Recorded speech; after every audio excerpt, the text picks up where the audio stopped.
Welcome to the Healer's Café, conversations on health and healing with Dr. Manon.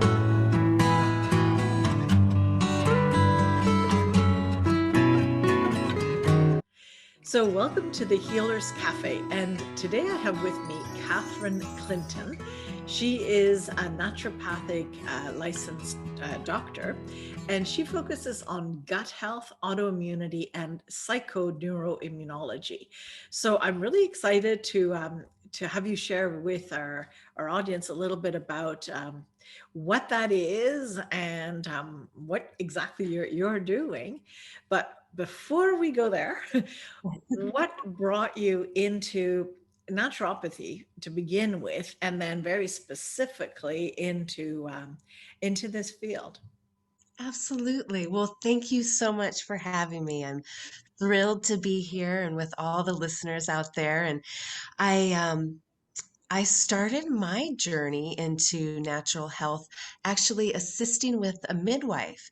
She later became my midwife to my two youngest kids, and it was an incredible experience. I got to see the power of natural medicine, the power of the mind, and I also got to see the hours. So I knew that being a midwife wasn't for me, and I started looking into the options out there. And here in the US, we have naturopathic colleges and universities. And so that's what really sort of motivated me and opened up that whole window. And then yeah, I graduated with a degree in philosophy, so I had to go back and do all my pre-med and life kind of throws you curveballs, but I did that and I went to the school in Portland, Oregon, the National University of Naturopathic Medicine, and it was a wonderful education. Mm. So actually, have you found that philosophy has come handy for you? I absolutely have. Not in the beginning. In the beginning, I really had to tone that part of my mind down. I remember someone in organic chemistry saying, no, we don't want an answer of how you think these molecules oscillate. You have to give us the answer we're looking for. So, I had to retrain that part. But at the flip side, once I learned all that science stuff and doctor language and all that kind of stuff, then plugging that philosophy back in really, really did help me kind of put things into context and expand on treatment plans. So yeah, it's been really Can helpful. you go into that a little bit more? Because I find that fascinating how people with different backgrounds that come into the healing arts, often their training really helps them in ways that are, yeah, that you don't expect, and you don't, like you say, you don't always notice at the beginning because it can be a little bit strange. But yeah, go on a little bit about that before we go into your subject matter. I'm very curious. Yeah, absolutely. It's been really great because my before getting that inspiration from the midwife, I was in college doing my philosophy degree and I was in martial arts. I was competitive nationally and internationally with Taekwondo. And so that early beginning really put the emphasis on that mind-body connection and really thinking things out and thinking outside the box and the power of the mind. So when I went through medical school and learned all the things I needed to learn to be a doctor, when I started seeing patients, it really came in handy, especially in the last 5 years, being able to really expand on what it means to be healthy. Because even in natural medicine, we have our boxes and our here's our diet and here's Right. our gut health, and but being able to just kind of think and philosophize about health really allowed me to see some of the connections between, our really sciencey pieces like mitochondrial health and our perception of the world and our perception of stress and our perception of love. And, these really philosophical ideas really directly influence our health. So it was a Right. wonderful full circle thing when I could meet all the different parts of myself and say, "Yay, we're back together again. We can." talk about health and philosophize and think it out and think outside the box and really honor that mind-body connection that sometimes isn't honored in Yeah, traditional and even naturopathic medicine. yeah, absolutely. Yeah, I think it's missing in a lot of in many medicines actually. It's interesting, right? Including naturopathy. It's not even it's there's words towards it, but not always really support to do that part to get it, you know. Yeah, Exactly. and I think it's getting even harder these days with the training. Mhm. Looking at the training in Canada, we have two schools, and they're becoming more and more. There's nothing wrong with medicalized um, or science, Yeah. but it's that it really it we're more than that, you know. Right. And Right. that's why I was fascinated with the philosophy angle because um, what we think impacts us strongly and it impacts our health. So, yeah, Absolutely. so I think that's fascinating. So let's go now into your subject of of interest and how did that happen and tell us something like yeah, feel free to educate us. Absolutely. So I'll just continue on a little bit with my story. There I am in naturopathic medical school. My first year, my second year, I was diagnosed with several different things. I was diagnosed with ulcerative colitis, which is an autoimmune condition that attacks the colon and the intestinal tract. I was diagnosed with Hashimoto thyroiditis and also with Lyme disease. So I really got a little bouquet of, diagnoses there. And it was a journey. I was in the right place at the right time. And being in naturopathic medical school, the school I went to is a dual school, so it has Chinese medicine in there as well. So it was a wonderful place to get healing and really piece back those pieces of physical health. And it wasn't until later that I started to piece together the mental part, the psychoneuroimmunology, and how our stress and our trauma, whether it's current, whether it's early life, whether it's generational, really has a foundational impact on our health. I mean, especially autoimmunity. I think the last study that I read, which is several years old, showed that 70% of autoimmune conditions are correlated with early life trauma. And so that's really outstanding. And and so that from there, as soon as I was able to kind of piece those pieces back together of physical health and then piece the pieces together of how our mind affects our body, that's when I really started to regain that health or even more health than I had before. And my patients got healthier, but there was still sort of this piece missing. And it wasn't until the last 5 years that I realized that what was missing was that context. We talk about, like with autoimmunity, for example, we talk about gut health and certain supplements and diet, but we aren't talking about the actual bigger context of it. When we're talking about gut health and our gut microbiome, the air we breathe has more impact on the health of our microbiome than our diet, than our genetics, than our ethnicity. So the web is much bigger than, we are currently looking at it.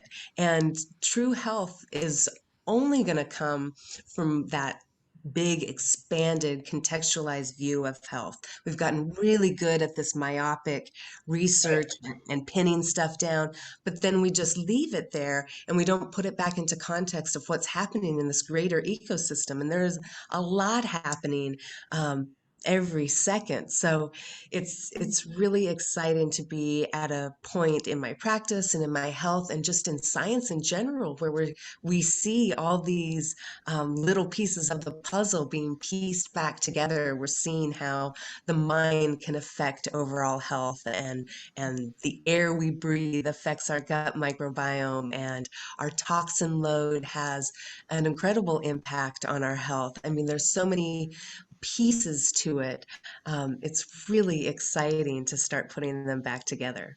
Mhm. So can you give, no names and all that, but can you give like an example of like a case study that you can think of that really exemplifies what you're saying, for like first starting to, what a person would do and then how it fits in and then how you discovered that it does get impacted by much more than just, diet and vitamins and this, like, walk us through a little bit of a visual of that. Sure, sure. So, like with a patient that comes in with these more complex autoimmune conditions. So, traditionally, it's thought of in mainstream medical texts that it's your body attacking itself, right? So, someone comes in with this diagnosis and they're like, my body's attacking my thyroid, my body's attacking my gut. And that's where I start. First of all, I start with education about how our body is reacting to signals that it's receiving. So your body isn't attacking you, it's not deceiving you, it's not broken. It's reacting to signals that you are getting from your environment, whether that's diet, stress, the list goes on and on. Our toxin load, our relationship with nature, our connection and community, and whether that's healthy and safe or not safe and dangerous, all of those things have a tremendous impact. So when a patient comes in, I like to start first by empowering them with the knowledge of what their body's doing, right? That it's not attacking, it's not broken, it's responding. And so then we have to do our best to give it signals of safety to respond to. So we talk about diet and we talk about, movement and mindfulness. And all of these things can be broken down, in that myopic way where the doctor hands you a sheet of paper and says, eat plants and omega-3 fatty acids are good and get outside and move your body. But when we take a patient and take a person through what's actually happening, we can really empower them. So what I used to do was take them through that whole empowerment of what our body's doing and what adjustments we can make to create those signals of safety, diet, all kinds of stuff. And then, it's that last piece that of the puzzle in the last 5 years of talking about how our mind reacts to these relationships that really, really kind of creates that net of safety. So when a patient comes in and has this diagnosis and can get a relief of symptoms and a better quality of life through something as easy as some diet changes and supplements, that's that first level. That's that first physical level where they see, okay, I can have quality of life again. And that's amazing. And that's oftentimes where most people stop. But there's another level that comes once we get that quality of life back. Then there's this, it's sort of philosophical, right? But it's longing to be in this connection that we no longer have in our world, whether it's with our food, whether it's with our communities, whether it's with ourselves, whether it's with nature. Those relationships are no longer intact in our modern day life. And so creating that foundation of physical health that gives patients a quality of life, then they have the energy and the motivation to really rekindle those relationships with nature, with community, with family, with themselves, with their internal dialogue, with their own perceptions of stress and response to stress. That takes it to a whole nother level of comfort and belonging that, I hadn't known previously. And most of my patients don't know. Most of us live in an unsafe world. Our nervous system is getting these signals of danger all the time, whether it's processed food or someone cutting you off in traffic or a work environment that we don't like. There's so many different stressors out there that creating that connected web of safety Mhm. really can take us to a whole new level of mental, physical, and emotional health. So that's the journey that I like to Mhm. take my patients on. Yeah, I really resonate with that. It's interesting. I mean, yeah, because the first step you're saying is you teach, right? Because most people will come in with a disease that they think um, will be the end of them, Mhm, and the misconception that their body is actually fighting them. mhm. Which when you start with that, there's no room for growth, because what do? You kill the body, or do Right. like, what do you kill? Like, right? Yeah. So it's very hard, yeah, that first step. So I think that's crucial, especially it's still very well shared that autoimmunity means fighting against yourself. That's what most people believe, right? So that's the biggest misconception for sure, But I love how at the end, after going through the using food, using all these things that give signals to your body that it's safe. But I also love when you're saying that then we can create, because as humans, we are creative beings. We then take back our our responsibility and our ability to change our environment, to literally make it safe, you know in the best of our abilities. So yeah, I think I do a version of that in my practice through Bowen therapy, where I work with the body, that they receive safe signals. Um, and you can only heal if you feel safe, because you can't heal in, obviously, in sympathetic overdrive. It's really not in flight and flight. You have to be in parasympathetic. So I think it's very interesting, the way you're breaking this down, this journey. And I really hope that our listeners are listening to this. So what do you do? Hi, I'm Dr. Manon Bolliger, and I wanted to take a moment to thank you for watching these podcasts. If you haven't subscribed, please do. Also, feel free to leave comments and like it. This way, more people get to find out about this work and about other choices for health. So I think it's really important that we all share this information. I have a free gift to you. It's a 7-sequence email that has tips for every day, and it's a little insight about how to live your life when it comes to health. And it's very much built on how I managed to overcome stage 4 cancer and what it took. So I would love you to have this, and thank you once again for listening to these podcasts. What do you do with well, or let's start with how many people come in really discouraged, like thinking there is no hope for them? Almost all of my autoimmune patients come in that way. I do have some patients that are returning patients or that are coming in for Girl. just, Yeah. yeah, tune-ups, but the majority of the patients come in feeling um, like a Right. betrayal, and they are often trying to place that somewhere. Well, was it because of this and this happened, and where did I go wrong in this broken body saga, Yeah.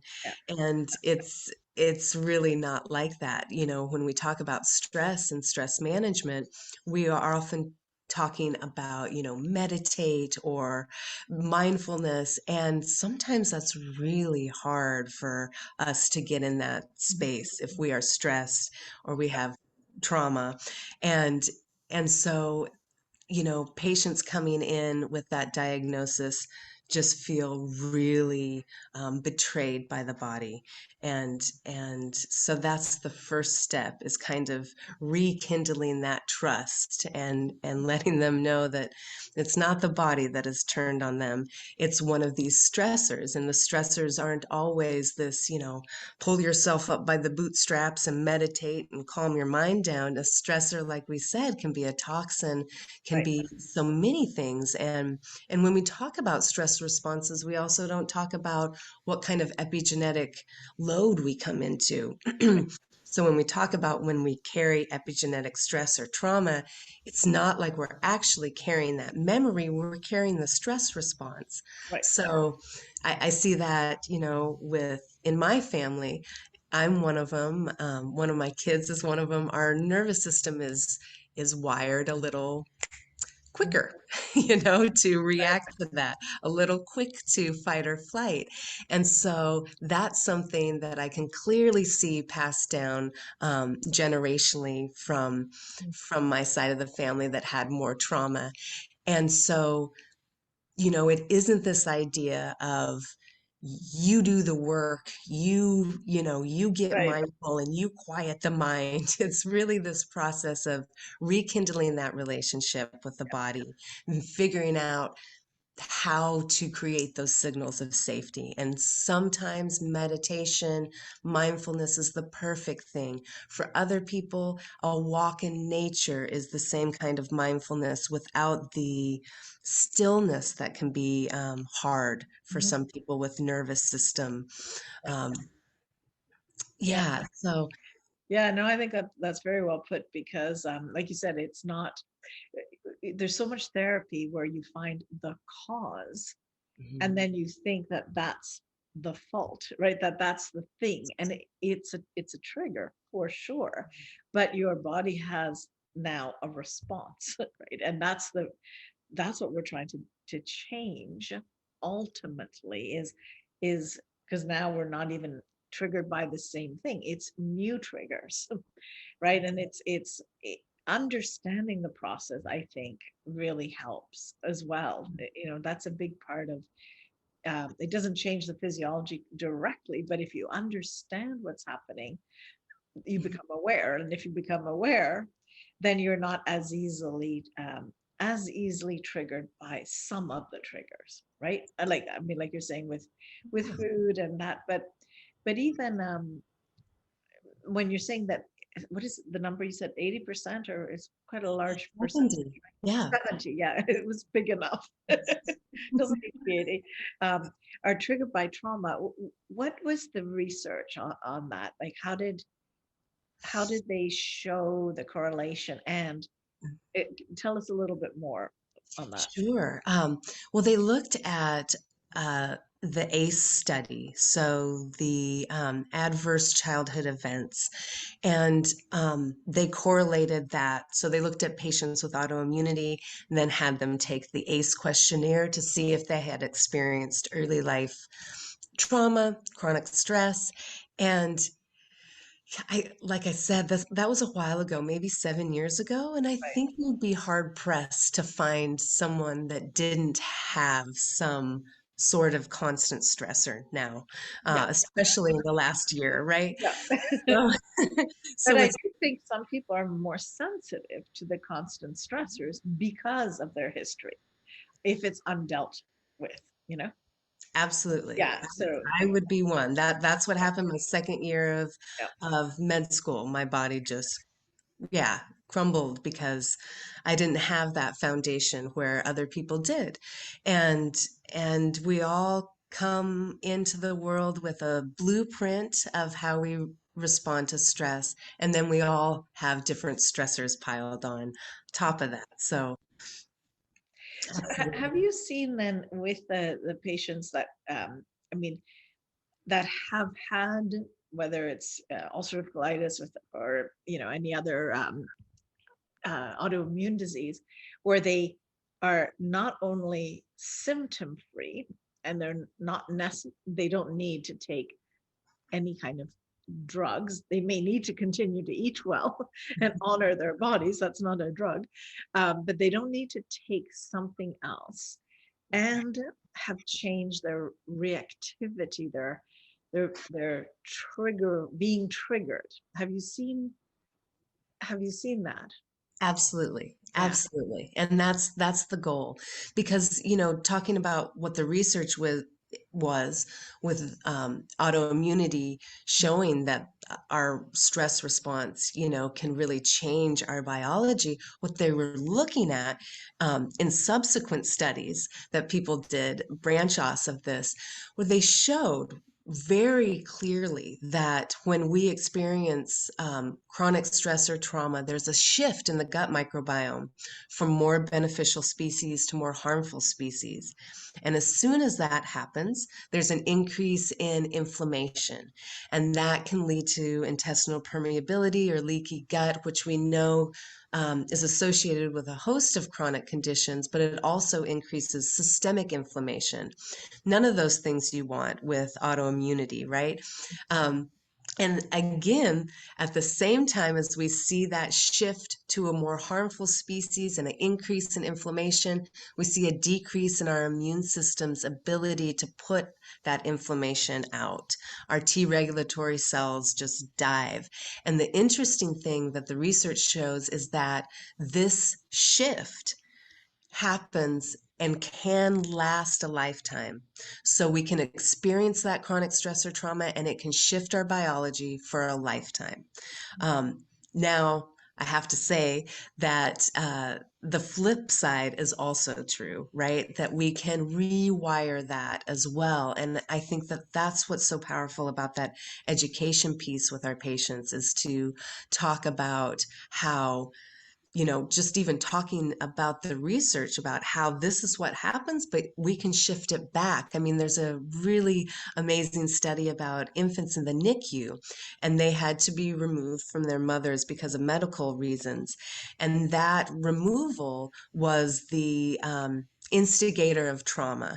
And the researchers found that predictable shift from beneficial species to more harmful species in the gut microbiome, and they supplemented with omega-3 fatty acids, and that completely reversed that shift in the gut microbiome and completely got it back to where it was. And again, it's that looking at it in context. Is it because we have isolated this compound in fatty acids? No, it's really because our bodies have evolved throughout the millennia living by water and eating things that had omega-3. So we've incorporated that into our biology as a safety signal.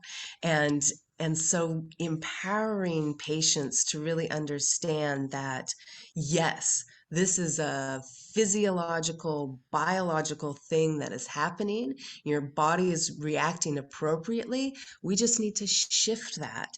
And the ways of doing that are long. I just mentioned one, omega-3, but from your work, there's so many ways to approach that, and they are all so powerful, and it just depends on the individual and what they might be needing. But knowing that shift is so dramatic and powerful and can last a lifetime, but at the same time, the world we live in and our mind and body have so many options to reverse and prevent that and build resilience to future chronic stresses and traumas is just thrilling for me. Yeah, yeah. Well, I think that's where all the work is in the future, right? But when you compare this, and I think you've done a beautiful presentation of what it's really like for a patient. But if they had gone to see conventional wisdom or allopathic thinking, Mm. the idea there is not so much looking at the gut or any of that, because that's not really in their domain of understanding, because there's no or very little training in nutrition. But um, but they would go with anti-inflammatories Yeah. as the answer, because there's inflammation. Are you able to kind of go down a little bit what happens with that, and why? I mean, some people say they feel better Mhm. that route, but there are people who just feeling better isn't enough. Like they actually want to, deal with the real problem and the cause. So if you could sort of address what that does, that would be awesome. Yeah, and I think you kind of hit the nail on the head there that it is a band-aid, so it's not addressing the problem.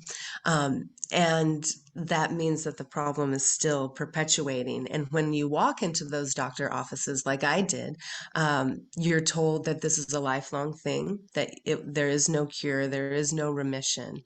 And I was told that food had nothing to do with it.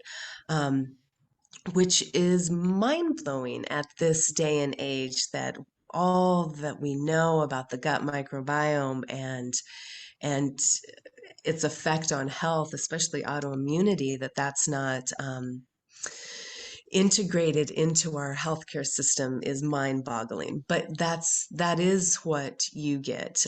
You get sort of this one-way street.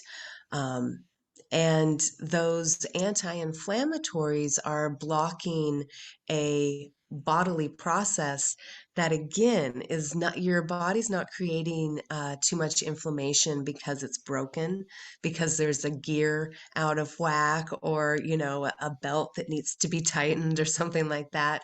We aren't machines as much as we are messaging systems, right? So if we don't figure out what those signals are that are creating that danger signal that your body is then creating inflammation around, then we still are perpetuating that problem. and and that is really where the true healing comes in, is when we can narrow it down, figure out, and it's often, especially when we're talking about autoimmune conditions, it's often not one Right. trigger. It's many things, and as we peel the layers away and remove the different triggers and stressors, then the story looks a lot different than what you get in an allopathic doctor's office. Mhm. And that and those anti-inflammatories are systemic band-aids. So they are doing things throughout the body Yeah. when that inflammatory response that is supposed to be treated might be just in the gut, or just in the brain, or just in the knee, or wherever it is. But those medicines are not just there, they go systemic, and they are really putting a clamp down on that whole entire inflammatory cascade, which again is good in a way, because we want to decrease inflammation and get better, and that's why people do feel better. But at the same time, there are many side effects, because those aren't isolated treatments, they go systemic and they go throughout the body. And that's something that we are not needing. We are Mhm. not anti-inflammatory med deficient. We just have little tweaks in our life that create inflammation or can help resolve that inflammation. So that was a great question. Yeah, and you can, and it also makes it so much easier when you can look at the body as not just one size fits all. When you're saying, well, little things you can do make a massive difference in your health, and if patients feel empowered and they see that it's true, I mean, that's the most exciting thing Mhm. possible. Having been both a patient and a doctor myself, it's I love to see that happen for people. So Mhm. yeah, so thank you so much. This was very informative. And any last comment to make, or I would just like to encourage everyone out there to start exploring those relationships and those connections, and there's so much out there that's free, just going outside, getting in contact with the sun, regulating with the rhythm of nature, going to bed when the sun goes down or within a reasonable amount, and waking up when the sun comes up, and getting some of that sun in your eyes and going outside. That can completely rewire our nervous systems, our immune systems. So some of these things are completely free and available to us at all times, even when we're in living in the middle of a concrete jungle. That concrete still transmits those antioxidants from the earth, and it's all out there. So I would encourage everyone to really start exploring those connections and building that web of safety. All right. Well, thank you very much. Thank you so much for having me. I had a wonderful time talking with you today.